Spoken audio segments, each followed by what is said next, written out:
Former Deputy President Rigathi Gachagua made a statement designed to malign the Kenya Kwanza administration and our broad-based government. His unworthy effort to bring the government to disrepute must not pass without a response. He has run out of tricks and has resorted to unimaginable innuendos, malicious rumors, and reckless disparagement of institutions. Psychotic. Kenyans cannot be persuaded by the empty-headedness, divisive and polarizing rhetoric of these tribal bigots. He has perfected the art of building national anxiety, disorder, and rabble-rousing. He is still sulking and pained by the impeachment he faced, but which he has now vindicated both houses of this parliament that he truly deserved. This disgraced anarchist imagines the government cannot run without him. There is no notable contribution recorded of his positive footprints when he was the Deputy President of the Republic of Kenya. The dishonored Rigathi is playing very petty politics with the country's security and its agencies. He has made numerous wild and frivolous allegations without proof. He is determined to dilute objective national security agencies by aiming his petty political arsenals to diligent security officers.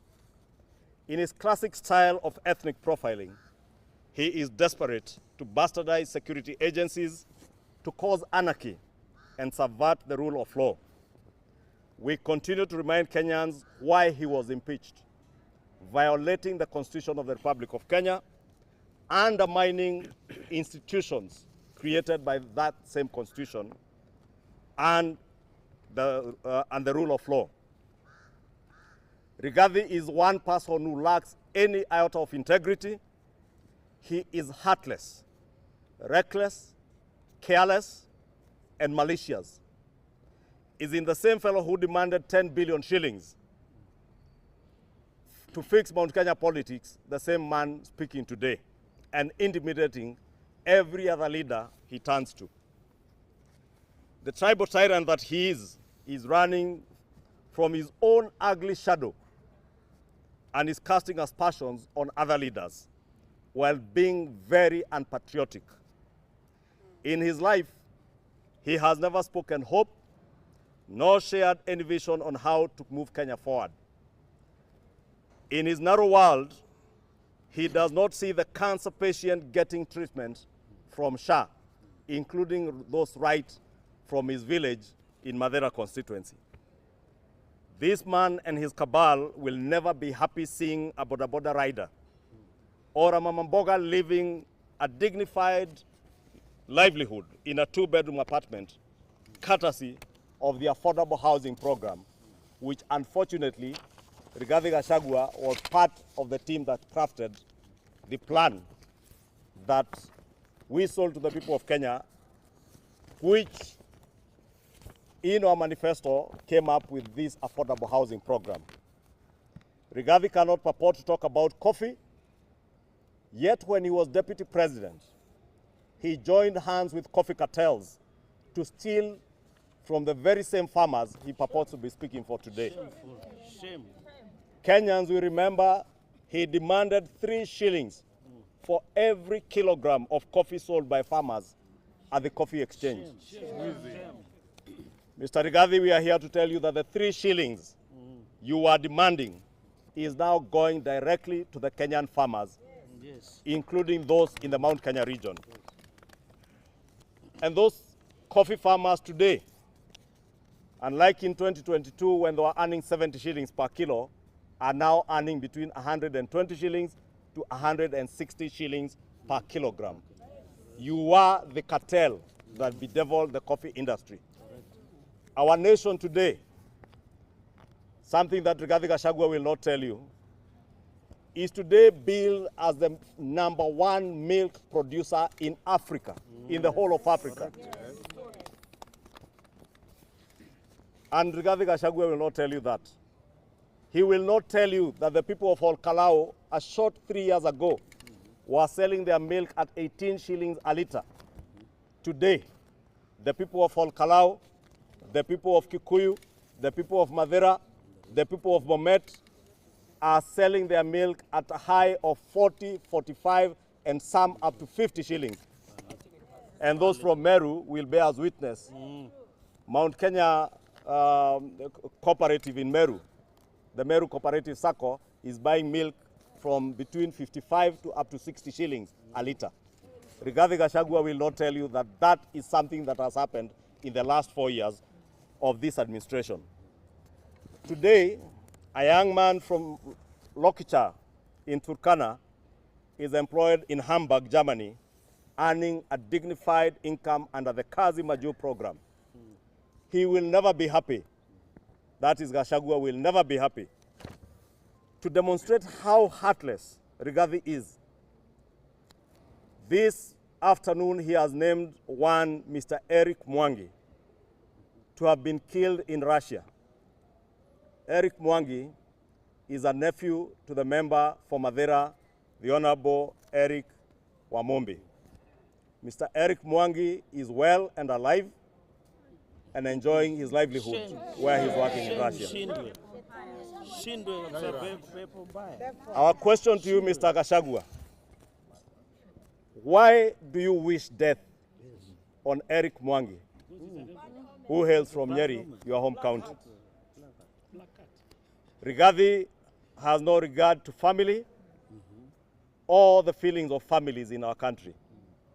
He will do and say anything for cheap political expediency. It is ironical that the man purporting to speak about security is on record to mobilize members of outlawed gangs to protect churches, political rallies, and polling stations. And you have heard yourselves, Mr. Rigathi, even on media interviews, telling Kenyans that hata sisi hatujabeba watoto kwa migongo. And this is his way of telling and mobilizing the Mungiki goons that he has been mobilizing to attack Kenyans. And we want to ask him, isn't this goonism? Rigathi is Kenya's chief goon, Kenya's goon number one. Have we forgotten how 2 years ago he mobilized his fellow goons to invade Northlands Farm belonging to the Kenyatta family, destroyed property, sold sheep belonging to Mama Ngina, a widow and our nation's very first lady. This is what the goonism and anarchy that Gachagua continues to perpetuate today then runs to cry foul and crying louder than the bereaved. In particular, he has been very consistent in the last few days, alleging that there were guns stolen from Kikuyu police station. In fact, those firearms were stolen in the demonstrations in 2025, organized by Rigathi himself. BIG GOON is a disgrace to this country.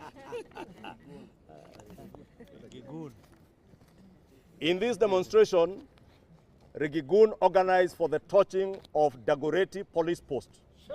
Shame. The Kikuyu administrative offices, Shame. including the office of the DCC, the county government offices, not to mention the NGCDF offices that he had organized to be burnt the year before.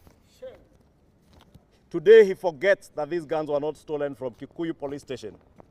They were stolen from Dagoretti police post on the boundary of Dagoretti South and Kikuyu constituencies. But the name Kikuyu cannot escape from Rigathi's mind. And I want to remind him that out of the 5 guns his goons stole, 3 of those guns were recovered. To date, I have confirmed from the police, they are yet to recover 2 guns, and those guns are still in the records of the police service as they are guns that were stolen from Dagoretti police post. And therefore what Gachagua has been saying can never be further from the truth.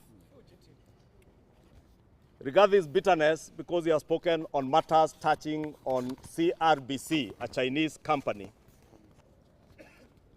and also alleged that there were also Chinese from some China civil engineering company that were deported from this country. Rigathi has beef to pick with the China Roads and Bridges Corporation, and his bitterness exposes BIG GOON's insatiable greed while calling others corrupt. Rigathi is the high priest of corruption. Correct. He attempted to extort Kenya shillings 300 million from CRBC when he was the Deputy President of the Republic of Kenya. Shame. And he tried to extort this money from CRBC, or China Roads and Bridges Corporation, over their alleged transgressions during the Uhuru Kenyatta regime. CRBC, being a state-owned enterprise owned by the government of China, declined his demands and expressed the same concerns to none other than His Excellency the President, and the President stopped Rigathi in his tracks in an attempt to extort money from these Chinese corporations. It is noteworthy CRBC contracts are subjected to all the laws of Kenya and scrutinized by institutions such as the Public Procurement Regulatory Authority. And therefore, what Rigathi has been trying to do is to malign many of these Chinese corporations in an effort to try and extort money from them.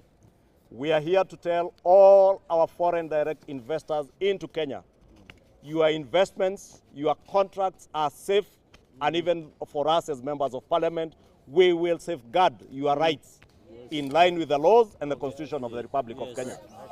Do not allow yourself to be extorted by anybody. Correct. I want to leave it there for now and ask my co-leader, Junet Mohammed, to continue. Okay. Thank you.